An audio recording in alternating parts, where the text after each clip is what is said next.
Hello everyone, welcome back to my channel, and today we are talking about my most worn fragrances. Winter. So winter has truly hit here in the UK.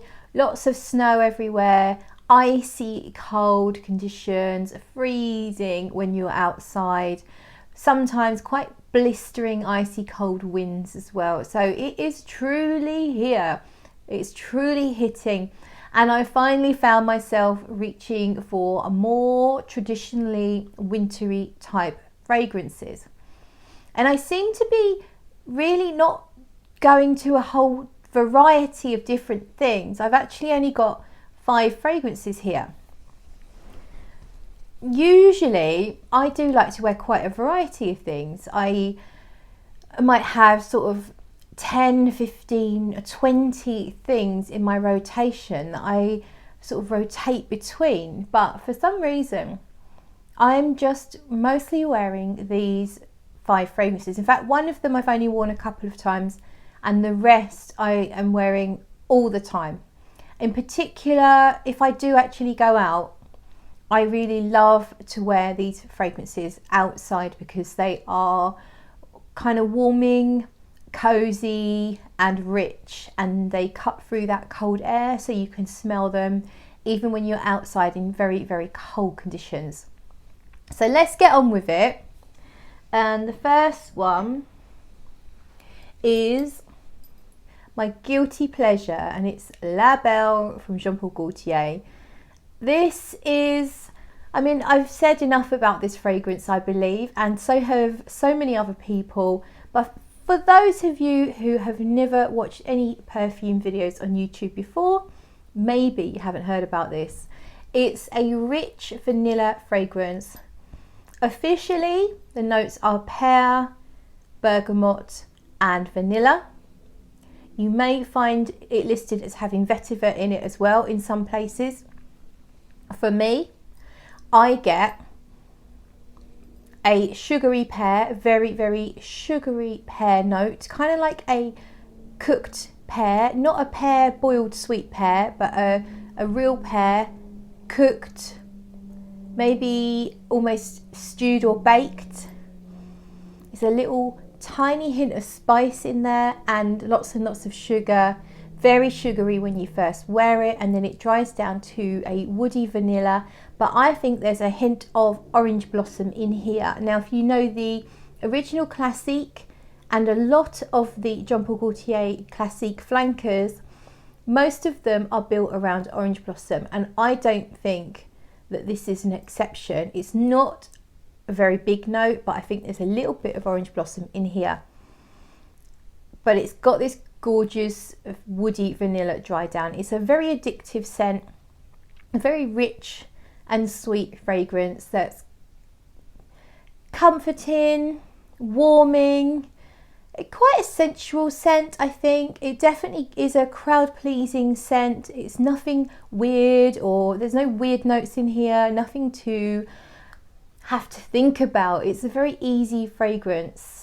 And the other day I sprayed my coat. So I've got this big green coat, really long, and I just sprayed the whole coat down. I decided I didn't want to wear fragrance on my skin. I needed to save my skin for something else, as you do. And I was going to the shop, and I knew, because I was stepping outside for a rare moment, I wanted to smell good. So I sprayed my coat down with this, and it smelled amazing. The trail off my coat, in catching it in the wind, was brilliant. I probably stank out the whole shop. And then later on in the day, I hung my coat up on a chair, as you do if you don't have any coat hooks in your house. Hung my coat up on a chair, forgot about it, and then I walked into the room where the coat was, and I was like, wow, it smells like I've just sprayed La Belle. I literally had to think, did I just spray La Belle? And I knew that I didn't, and then I realised my coat was projecting this. So pretty amazing. Okay, I'm going to give you the one I've worn out of this group of 5 fragrances. So I've only worn this one a few times. It's because it's not a traditionally wintry scent. It's Giovanna Antonelli's 611 Extremo. And The reason I've not worn this one so much is actually because it's quite a summery type fragrance. It's kind of a beach. It's like it makes me think of a really top beach resort, the sort of place I actually can't afford to go to, but you know, where everything's white and everything's perfect. It's pristine, and this fragrance is like it's probably what the ladies would smell like as they walk around with their very slender frames, the perfect shade of bronze skin, perfect hair all done, no sweat on their face at all, perfect makeup. Those ladies smell like this, and it smells like a really lovely suntan lotion, you know, like a really expensive suntan lotion with just a hint of fruit. So maybe the lady's wearing a $500 suntan lotion, if that exists, and she's got a fruity cocktail, and there's some coconut trees and white sandy beaches. It's just this, it's all of that is in here. It's floral, there's tuberose, but it's not a blousy big in your face tuberose. It smells like maybe more like a combination of tuberose and some other florals, and it's more rounded. There's nothing sharp or screechy, there's nothing jumping out and slapping you in the face here. It's all very, very smooth and extremely lovely. So I've worn this a few times because it still has enough richness to be carried very well in the colder weather, but it does that thing where it can help take you away to somewhere you'd rather be. And at the moment, in the middle of whatever lockdown we're in now, in the middle of the darkest, coldest winter, I want to be on that tropical island, in that amazing resort where everything's perfect. And this is perfection, and it's everything that I just said. And that 611 Extremo Giovanna Antonelli, I really don't know why this doesn't get talked about a lot. If you like things like Guerlain Terracotta, Estee Lauder Bronze Goddess, it's in that realm, but for me this is far superior. It's just like super sophisticated.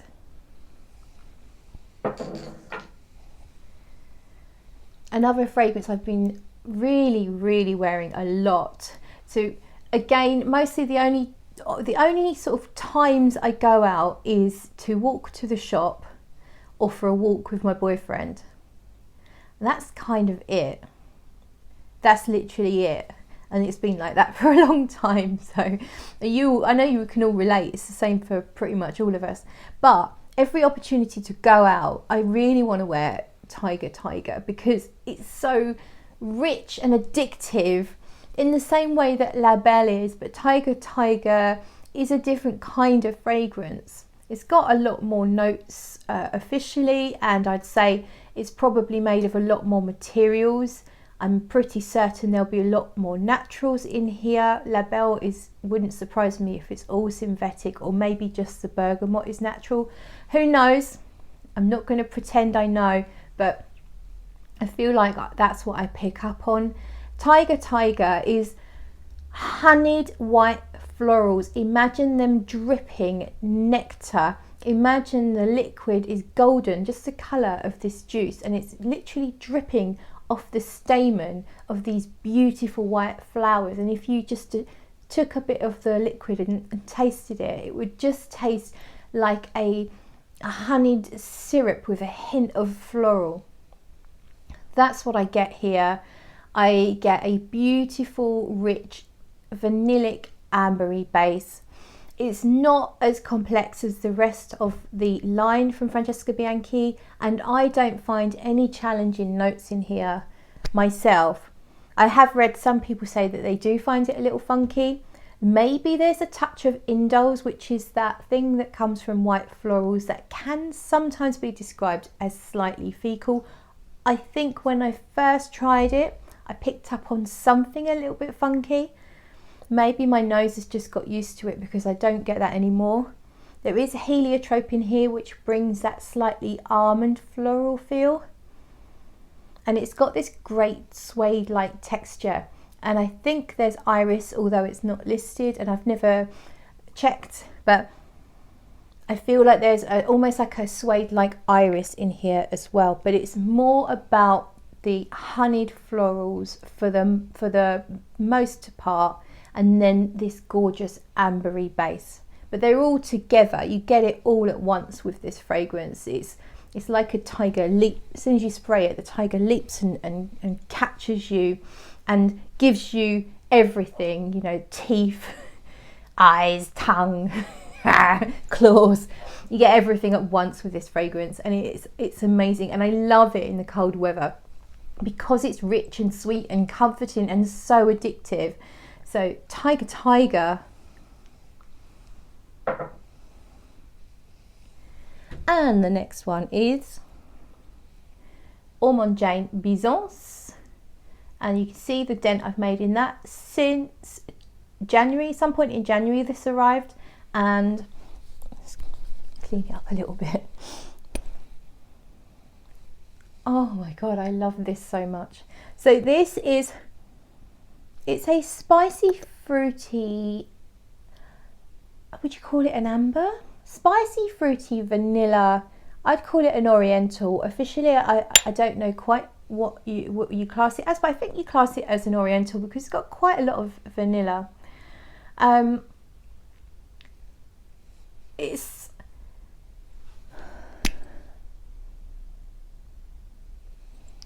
another fragrance that I just find completely addictive. Do you like that? I find it so addictive. I have to spray it now. So we're going to spray it here. I can't remember the official notes. I think there's a milk or a cream note. Actually, that rings a bell. And there's fruits.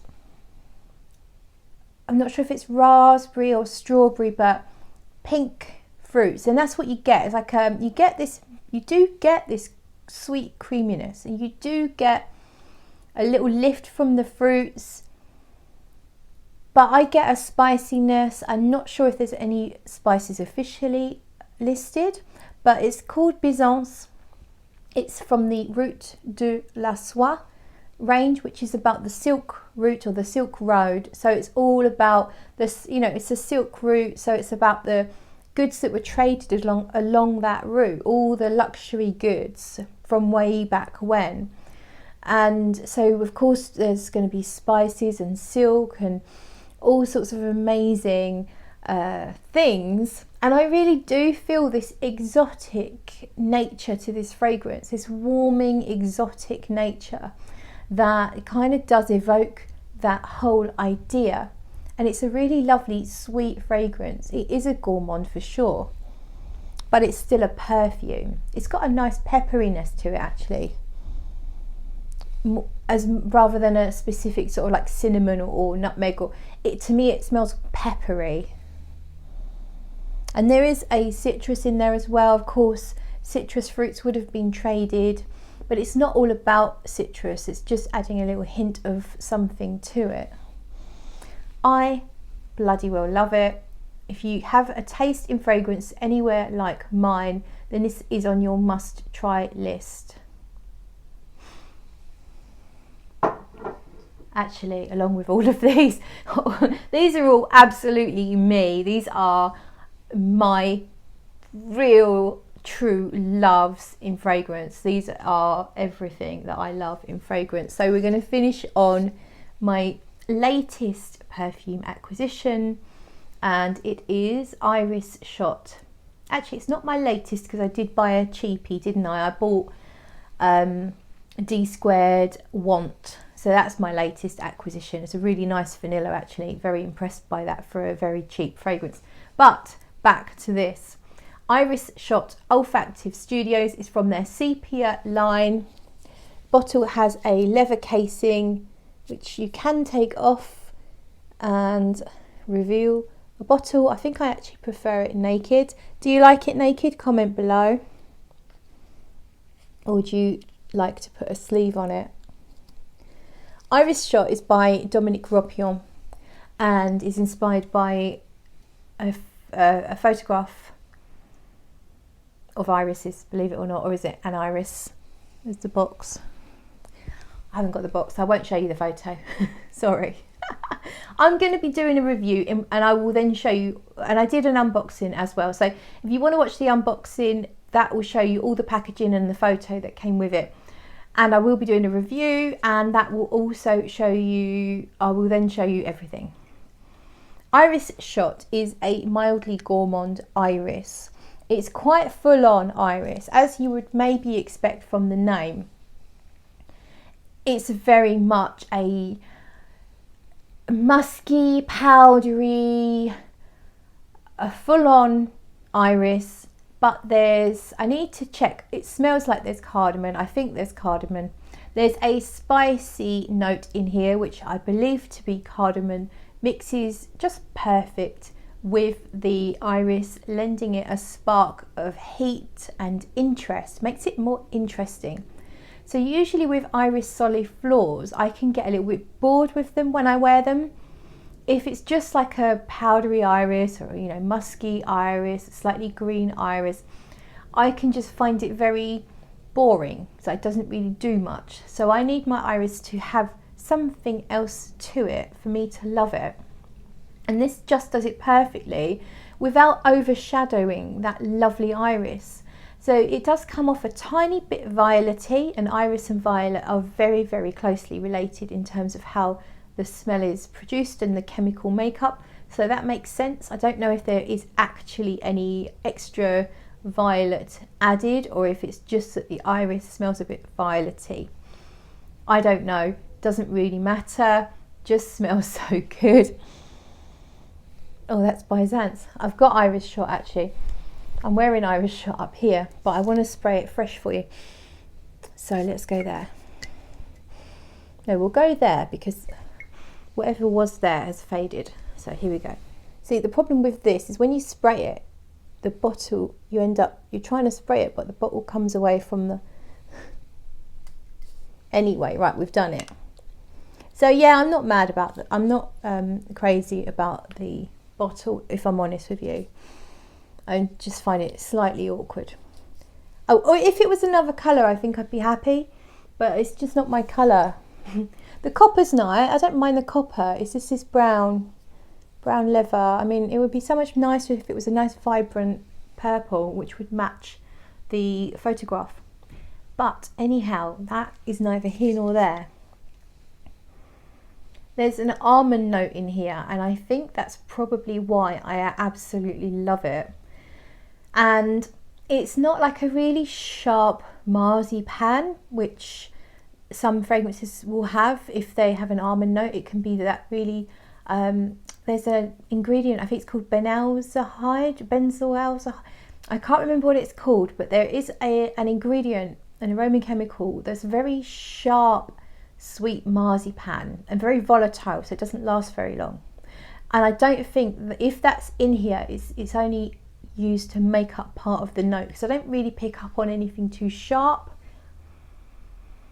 It also doesn't smell like heliotrope, which is another ingredient that can be used to create an almond-like effect. It's almost like it smells a little bit like an almond biscotti. You know, those Italian almond crunchy cookies that are a little bit soft, kind of crunchy but kind of soft as well. I love them. I really love them. It does smell a little bit like one of those actually. But what I love, and I think if it just stayed like that all the way through, I'd get bored in the end. Like, I'd love it to start with, and then I would be thinking, I don't want to keep smelling that for 2, 3, 4, 5, 6 hours. Luckily, it does change a lot. So it's opening with this gorgeous, quite rich iris, a little bit of a peppery cardamom, and then this rich, almost almond biscuitiness. But it does change on your skin. it gently changes, and that's why I love it. And I still need to take some notes while I'm wearing it so I can explain how it changes. It kind of loses the rich gourmandness, that kind of gently backs away. And there is I think there's a carrot note or a carrot seed note, which adds a touch of earthiness. So it grounds it, so it's not too sweet. And the spiciness kind of grounds it as well. Anyway, that's Iris Shot. I love it, and I will review it, I promise, because I absolutely love it. I'm wearing this the most out of everything else at the moment. And they're the fragrances I've been wearing the most this winter. Do let me know what you've been wearing the most. Is it cold and wintry where you are? Let me know where you are and what the weather's like. And yeah, what you're wearing. What fragrances are you reaching for? G'day everyone. What a great channel this is. Incredible channel. Of course it's got to be. Claire is the queen bean sprayer. Now, unfortunately I can't do that myself, so I've started this little program where I'm going to offer my own services for bean spraying. So if you're interested, hit me up in the comments below.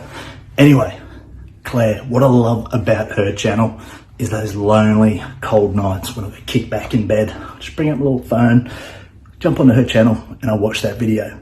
You know which one? The one she's back in the bathtub, covered in all those light, fluffy bubbles. I love it. Oh, not again. While I clean this up, make sure you hit that thumbs up, leave a comment, and if you haven't already, don't know what's wrong with you, subscribe. What a mess. Anyway, say good day to your mum. Stay safe. Peace. Love this. Thank you so much for watching. I hope you enjoyed that, and I will see you in another video.